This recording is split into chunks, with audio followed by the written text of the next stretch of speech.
सोनिया गांधीच्या मध्यस्थी उपरांत कर्नाटकांतल्या मुख्यमंत्री पदाचो घुसपागोंदळ निमणो सुटलो।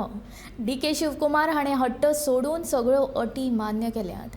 देखून सिद्धरामय्या हांचो मुख्यमंत्री जावपाचो मार्ग आतां मेकळो जाला। डी.के. शिवकुमार उपमुख्यमंत्री आसतले। के.सी. वेणुगोपाल हांच्या घरा जाल्ले बसके उपरांत बुधवारा मध्यान रातीं हो निर्णय घेतला।